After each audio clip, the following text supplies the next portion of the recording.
Hey guys, what's happening? Saber here, and I know this isn't FIFA, but bear with me for 1 second, allow me to do an intro, and then I'll explain what's happening. So basically this is going to be an open and honest chat. It could be like Ruin a Randomer, and it could be a series, or it could be just episodes by a topic that comes up, a topic that comes to mind, or you can post topics in the comment section below as well.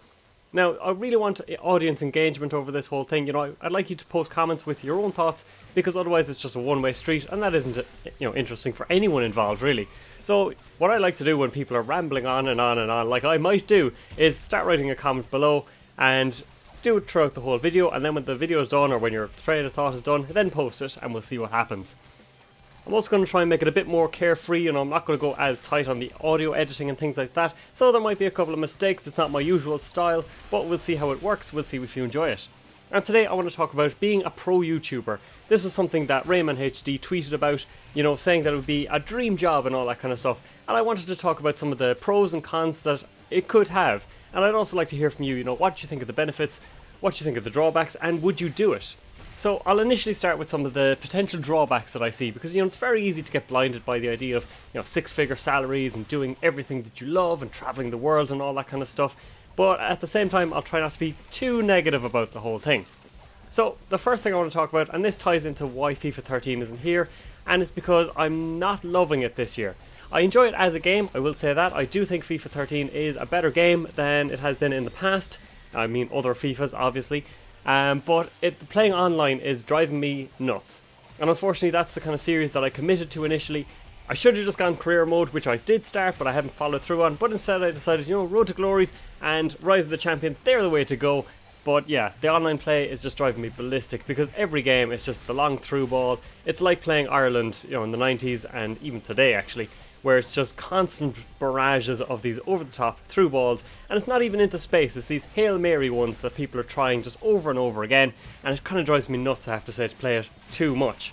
Now of course previous FIFAs had their own go-to tactics, but I thought they were more counterable, or if nothing else, I think it's this year because they promised the fact that, you'd be able to build chances, you'd be able to create goals and things like that in a different way, in a variety of ways. And I think this is one of the marketing buzzwords that they actually managed to follow through on. There is a different way to create goals, and it just disappoints me that people are using the same old tactics time and time again. So when you look at this as a pro YouTuber, we'll say, you're really putting your future in one game, if you're going from a gaming perspective, of course. So Black Ops, people seem to be okay, if they were coming from a Call of Duty perspective, they were okay when Black Ops 2 got released. But we'll say you're a YouTuber and you're doing a game, and then all of a sudden it comes out, you don't love it. We've seen it in the FIFA community after all. People are dropping off their video production, so all of a sudden your career goes down the toilet, because are people going to watch FIFA 12? They're really not, unless they absolutely adore you. But at this stage people want to see FIFA 13, the shinier graphics, the newer players, all of that comes into account. And the thing is that the rug pretty much gets swept from under your feet. It's a very quick transition from FIFA 12 to FIFA 13, and it's a very quick catch-up period of, will I enjoy this, will I play it, will I be able to create videos, and if you're not, then instantly your YouTube thing is pretty much over. You could of course say, well, I'll just switch to doing different games, but the only time that really applies, the only time that you'll be able to carry over all of these views is if people subbed for your personality. That's the only way you can branch out, because otherwise, people are just subbing for the information of FIFA. If you're doing squad builders all the time, that's what people want to see. If you're trying to do something else, people probably don't want to see that, and they're probably not going to transition over. You even see it sometimes when the bigger YouTubers try a different game or a different type of series. They do career mode, and all of a sudden they have to tell people, just don't watch it if you don't enjoy it, and the views are, we'll say, a half or a third of what they would have usually gotten. Now I do use the word personality a bit loosely, because if you look at some of the bigger known YouTubers and the better known YouTubers, there's a bit of a pattern in the persona. They've found their shtick, they've found something that works. And of course, I have to say fair play to them, it definitely works for them, fair play for pulling it off and having the confidence to do it. I couldn't do it, I'll say that much, but there is definitely a pattern, there's definitely a formula that people want you to adhere to, and that's how you'll be able to do all the different games. And one of the reasons that you're dealing with this persona is because you're appealing to a certain demographic. You're pretty much looking at 13 to 17 year olds, and one of the reasons I can't do this shtick is because it's essentially half my age. I can't get into that mindset, Now if you look at it at a business perspective, if you put the formal cap on, this demographic opens up a lot of opportunities. It also has some drawbacks of its own, but it is definitely one of the ones with power. You see it across YouTube videos, and you see it in other markets as well. So if we're looking at the fans, and I do have to say this is kind of a broader thing, or things that I see on other channels rather than my subscribers, because you're all lovely to me. So one of the things is lack of privacy. It's actually worrying at times how little privacy some of the bigger YouTubers have. I've seen like Woody's gamertag have people ring his house, things like that, able to find out all sorts of information about him. Syndicate had to tell people on Twitter, constantly actually, not to call to his house, and even KSI tweeted the other day that someone called to his house and took off his t-shirt. Not KSI's t-shirt, of course. Your man who called to the house took off his t-shirt. And that's a little weird, you know, I wouldn't be able to cope with that, I don't think. It's cool being able to meet people out in public and meet fans and, you know, engage in that kind of thing, but it's when they start calling to your own house and, you know, invading your personal life that becomes a bit of a barrier that they've stepped over. There's also the issue of either being demanding or kind of a sense of entitlement. Again, this applies to other series, like I've been watching Battlefield Friends and Epic Rap Battles, for example. These are two series that the creators obviously put a lot of work into, and it takes time. I mean, from doing simple videos, I can tell you that it takes time to do a commentary, render, edit, all that kind of stuff. I can't even imagine if I had to do like an animation or write lyrics or any of that kind of stuff. But you've people posting on, we'll say, the Battlefield Friends. They do another series called Duralius and Associates, another wonderful series. Well, you've people commenting on that, oh, we want Battlefield Friends Season 2.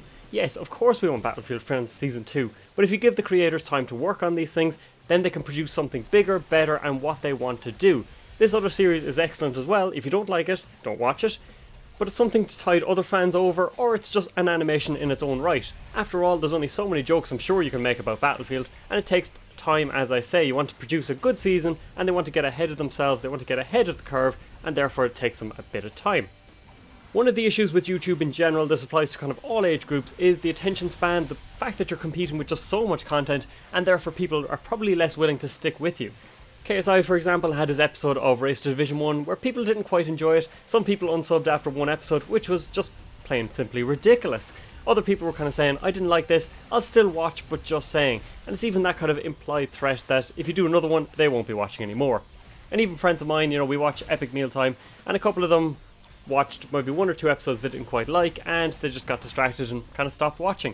So a couple of dodgy episodes and they'll be gone, and this is why you have to leave content creators take that bit of time, if they feel it's necessary, to produce something really, really good.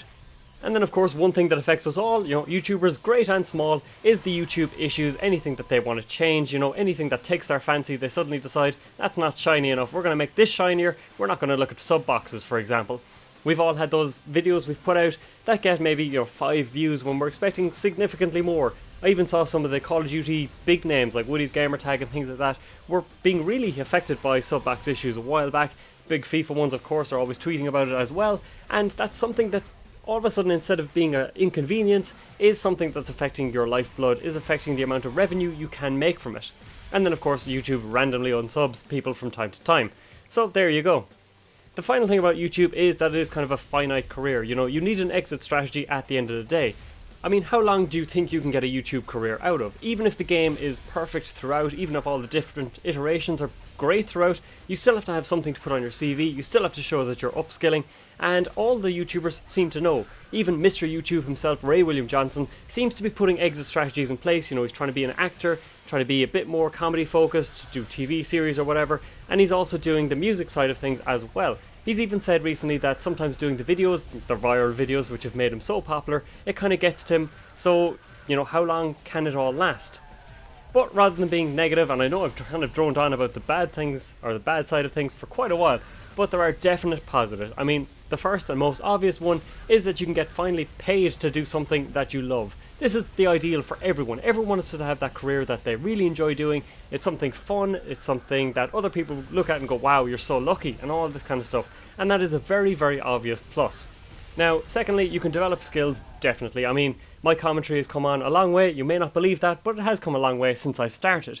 Then you have, you know, presenting, your research skills, your editing, social media, for example, building communities, all of that really ties together. You develop these skills, and they can really stand to you, they can get you places. I mean, if you even look at Sherpset, and I know I keep saying that wrong every time, but he hasn't told me how to pronounce it, but he managed to get a job with EA because of his editing skills. Ideal as well has managed to pick up, well, he's been offered jobs anyway. At some point he should probably take them because he has the skills to back it up. He deserves to be getting something from it. So all of these can definitely help you. It can lead to an opportunity with a job and things like that, and that can help you, definitely help you with your exit strategy, we'll say. Of course, there's standalone opportunities as well, like picking up sponsorships, having deals with companies and they get discounts and things like that. You can get trips out of it for representing other companies, like KSI going with Razer to Eurogamer, although that didn't work out great for the company involved. But then you have Tobuscus got to go to E3 and represent there, present on stage and all that kind of stuff. So I mean, obviously that's amazing. People want to do that. It builds your skill set, it gets you meeting new people, it gets you out and about, and that's all really the plus sides that you want to have when you're talking about your career. Then of course we saw like the FIFA community days where the lads got their hands on like FIFA Street and FIFA 13 early. They got to play around with it, they got to meet the other YouTubers, have a few games, and of course it's great to play FIFA against friends. I still love FIFA against friends. I'm gonna say that. I mean, it's the online that's killing me, but against friends I absolutely love it. So I mean, that's an amazing opportunity to have. Would love to have it myself. Occasionally I get to have my little chance with FIFA early, but that's an aside. That's a different career path altogether rather than YouTube.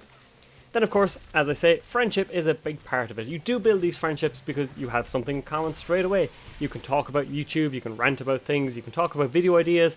It allows you to network. I mean, the Penthouse has talked an awful lot about how he spends a lot of time like editing and doing videos, but a lot of the day is also spent networking. So that's an interesting thing. Instead of playing other games, he's networking instead, and that's going to take a bit of time, but it's a great opportunity at the end of the day. You get to meet a lot of new people. I saw Harley from Epic Mealtime tweeted a photo about Snoop Dogg and meeting him, and it's like, wow, that's amazing. That's exactly what you want to do. And of course, if you build up that friendship, you can end up having cameos and appearances in other videos. You can work with people. Anyone who does videos in real life has a bit more of an opportunity to do something out there and amazing, but even like gamers can talk over each other's videos, have different concepts, editing concepts, all that kind of stuff as well. So that's really cool. And who knows, maybe you'll have groupies as well. Brentalfloss, for example, actually met a girlfriend through YouTube, so you never know. Now I did mention how, you know, if you're a professional YouTuber, people expect certain things, people aren't always willing to go with you when you try something new, but when you have more of a viewer base, you have a chance to try new things. Like Smosh had the gaming side of things, Ray William Johnson with the music, some of the YouTubers with trying out different games and things like that.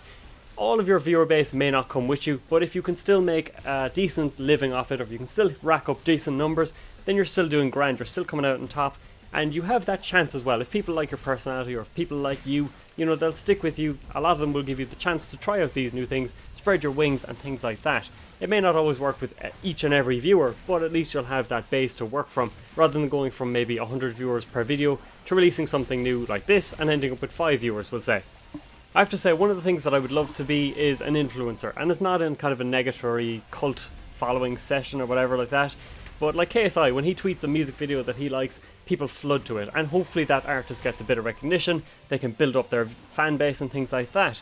So you get to highlight, you know, games, you get to highlight music, videos, all that kind of stuff, and that's really, really good. It's a chance to give something back. For example, if you like one of your subscribers' videos, you can hit the like button and all of a sudden people flock to it. You know, that'd be pretty cool. It's rare that something like that will happen, but you know, it's a nice perk to have. It's a nice perk of the job, we'll say. So the last thing to ask is, would I be a professional YouTuber? And at the end of the day, I have to say I would be. I know I listed a lot of negatives and only spent a bit of time on the positives of things, but you know, you can ignore certain things. You can ignore the irate fans or whatever who aren't liking your videos. You can tell them to just ignore certain things. You can block them altogether if that's your take on things, if that's your angle. But there's so many of the positives, you know, the networking opportunities, the possibility to go on trips, to test out games early, to showcase people the wonderful games, wonderful smaller games, all that kind of stuff. I would be a professional YouTuber, but of course I have to say I wouldn't want to be it with just one particular game, because when things go wrong, they would go horribly wrong. For example, my current dislike of FIFA Online. If I was dependent on that for my main source of income, I would probably crack up. It would be as bad as, you know, your regular job that you hate going into on Monday morning, and that's not the way to live. You're supposed to be doing this stuff for fun. As a YouTuber of any size, you should be doing it for fun, for yourself and that kind of thing. And I've come to realise that, which is why I wanted to talk about some random things. Maybe I'll try out some new videos in the future as well and all that kind of stuff. So I would like to be a professional YouTuber. How about you? Thanks very much for watching, guys. Hope you enjoyed, and I'm looking forward to seeing all your comments in the comment section below.